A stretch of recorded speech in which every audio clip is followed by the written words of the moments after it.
BS degree in biology on the environmental track. He also is a minor in dramatic media. So, probably noticed that in his presentation. He's dramatic. He has been a big help to us in our department, working as a teaching assistant. He worked for Dr. Levens for plant biology, he worked for basic biology.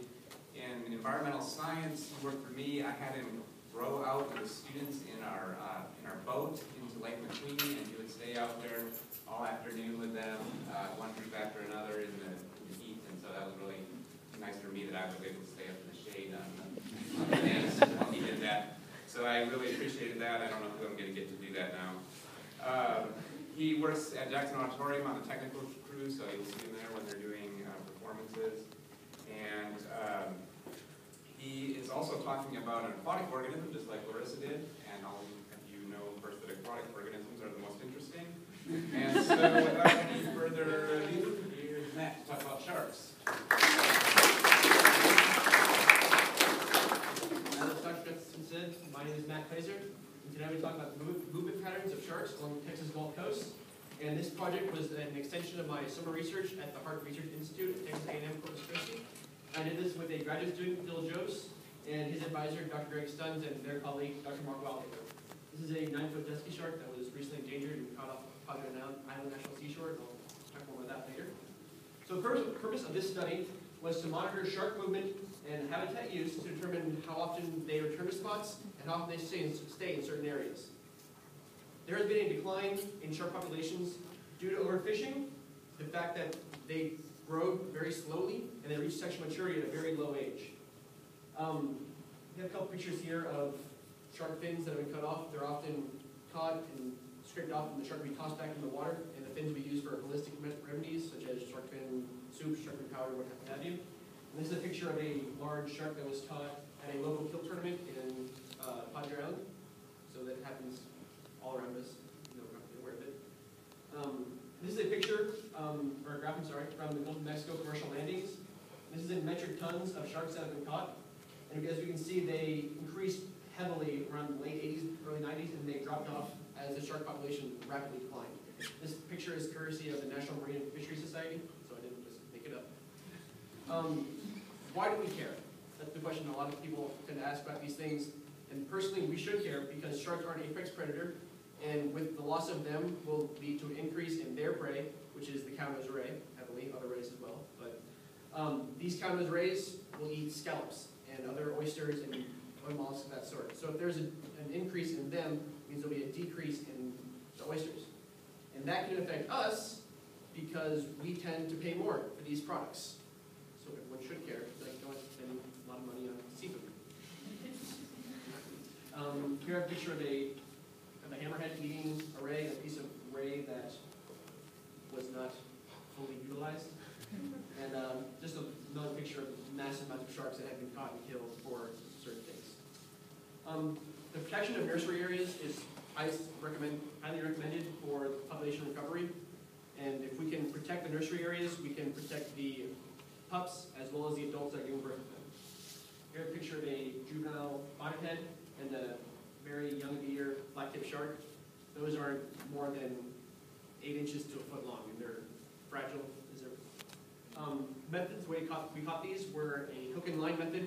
You basically put the hook to the fish and you toss it out there and hope the shark eats it. Once they were caught, we measured the total length, which is nose to tail, and we also measured the fork length, which is nose to the fork of the tail, where it would cut off where the shark's tail is, it goes that way. Right where the bend is where the fork length is. Once caught, the shark will be sexed. And here's a picture of male claspers and female not claspers. That's the basic and most effective way to measure or to determine whether or not it's male or female. And a fin clip was also taken from the sharks. And this was done in association with another study that was going on at A&M Corpus Christi. I wasn't a part of that. They were trying to determine how related one shark was to another shark. But we figured, let's help them out and just take a little fin clip. It doesn't hurt them or anything like that. To monitor these sharks' movements, we use 3 different types of tags. We use acoustic, passive, and hat tagging, which I'll talk about these in a second. Firstly, we talk about acoustic tagging, which is a tag that is surgically implanted inside the body cavity of a shark. And what this will do is it will, once inside the body cavity, it will send a signal to a receiver that's been placed along the Padre Island National Seashore System, or the 7.5 fathom reef. And once the shark passes by that receiver, it'll send out a signal and say, hey, I'm this ID at this time in this state. And every time it passes by that receiver, it'll collect that data.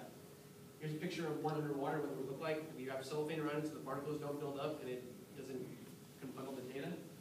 And the tag itself is roughly 2.5 to 3 inches long. It's a small cylinder, and it's automatically activated. So as soon as we are putting them into use, they're good to go. And they'll continue to collect data for roughly 6 to 8 months. And here's a picture of submerged hotspots. Submerged structures and hotspots all around the Padre Island National Seashore. And you can see that's Corpus Christi Bay, just a reference point that I've used in many slides. So this is just generally where many fishermen have caught sharks.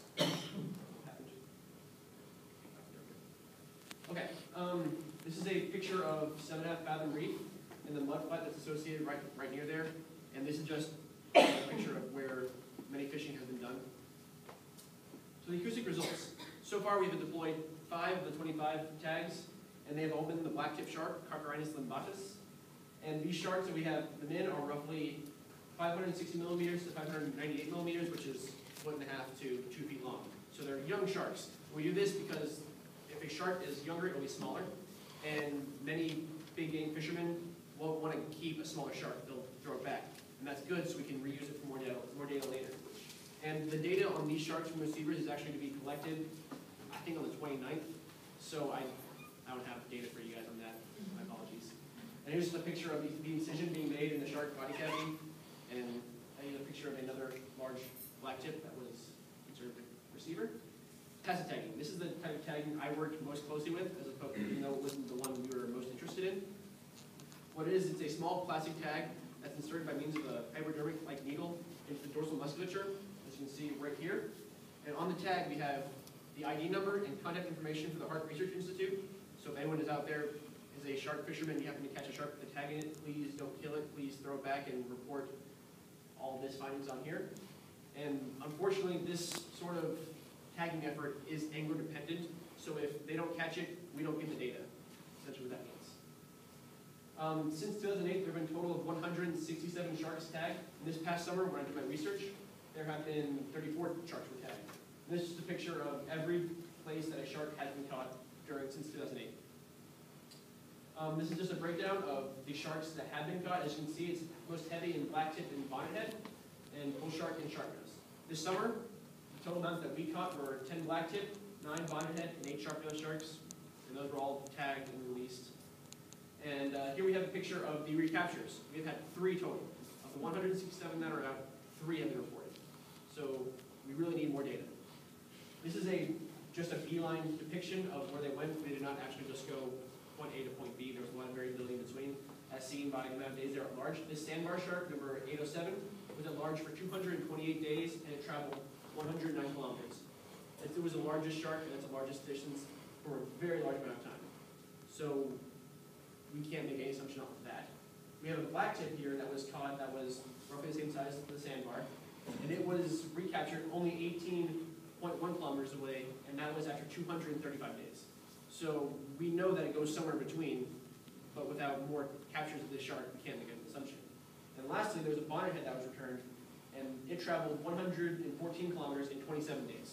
The bonnethead was 2.5 feet, and it traveled farthest in the shortest amount of time. Who knew?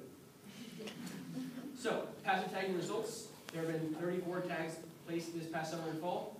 There was a blacktip and bonnethead and sharknose, the 3 most common that were tagged. And we can generally tag all sizes of shark. If it's like young of the year and fresh out of the mother, we don't want to stick a needle in it. But as long as it's got some sort of girth and power to it, we can tag it. Satellite tagging. This is the PAT tagging, stands for pop-up archival transmitting. And what this tag does is it's roughly a foot or so long. And what it does is it will, once inserted into the shark will swim, and it will continuously collect data, which will send that data to a satellite. And it'll stay on the shark for roughly 6 months, and after it's spent its time, it will pop off the shark, and float the service will send a signal to the owner of that tag to come and get it. These tags are roughly $3,000 to $5,000 a piece, so people don't like to buy them very often, regardless of the amount of data that we can't get from them. And this tag right here was placed on the 9.5-foot endangered dusky shark that I talked about at the beginning of the presentation. And here's the picture of what the data will look like. If the shark dives dives down too far, like it can do in the Atlantic Ocean, the pressure of that will crush the receiver. The receiver will also automatically then pop off and float to the surface. So the significance of this, like I said, is placed on the endangered dusky shark. If we figure out where it's going and how often it stays in this area, we can determine its nursing areas and hopefully restore the species to its former prominence. So the discussion results, acoustic tags, we have 5 of the 25 placed, and we need a lot more than that. It's just hard to catch that prime size of a shark. The passive tagging, we've had 167 deployed and 3 returns. Again, if you're a fisherman and you catch a shark with a tag, please report it. We need the data. And the satellite tagging, we've had just 1 placed. We've only had 1, so that's good. What we know from this is that sharks are highly migratory. Their movement changes based off of the current, food, temperature, what have you. So more data is required. Like I said, their data is coming in later on this month, so if anyone's interested, I can tell them what will happen at the end of this month. But as of now, we don't know much. Here's the picture of the little shark nose that was floating around the lab. Very tagged. And a picture of another shark nose that was getting inserted, or a flag that doesn't get inserted with the acoustic tag. I'd like to thank Bill Jose, Dr. Greg Stuns, and the rest of the Stuns lab, Dr. Gustafson for being my mentor and being with me all these years, because I can be quite a handful sometimes. Dr. Levens, the Heart Research Institute, Fisheries and Ocean Health, and the NSF and DOD, what they did, but they gave us money. So, and Sharkathon. Are there any questions? Can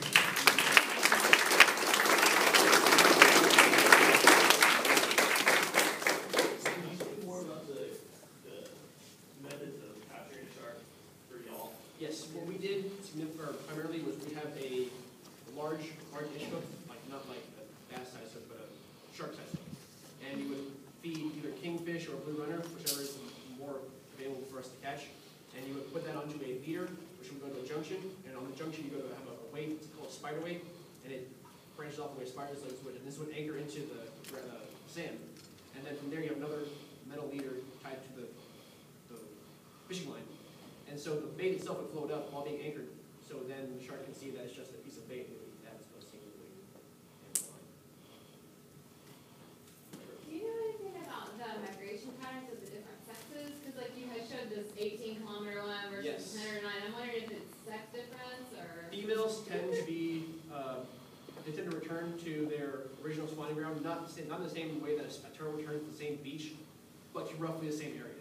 So that's why we can more or less say, we know it's going to come back at some point to give birth. We just don't know when or where exactly that location will be. And then also, do you have to do outreach to the fishermen in the area to try to get them to understand the every time we went out to the tagging piers or the jetties or the beach, what have you, we would always have to send one team down this way, one team on that way, and say, listen, we're from Heart Research Institute. If you catch any sharks of any kind, let us know. We'd love to, if you're going to throw it back, we'd love to tag it and have the data on that. And they're usually pretty okay with it. Some people are kind of curmudgeonly, but most of them are pretty okay with things. Most of the specimens that y'all collected, were they inshore, or did you try to do anything offshore rather than out of the surf? Offshore fishing, we didn't have a boat there. Okay, that was offshore, so we had to get a team to do that, and that cost more money. So most of the fishing effort was done from shore, but there was some, like 1 or 2 different boat trips I didn't get to go on those, where they wouldn't go offshore, but unfortunately they weren't very successful in their catches either. So. What else? Are there any data that you have from the satellite tagging method? You only one of them had that, the pop-up, right?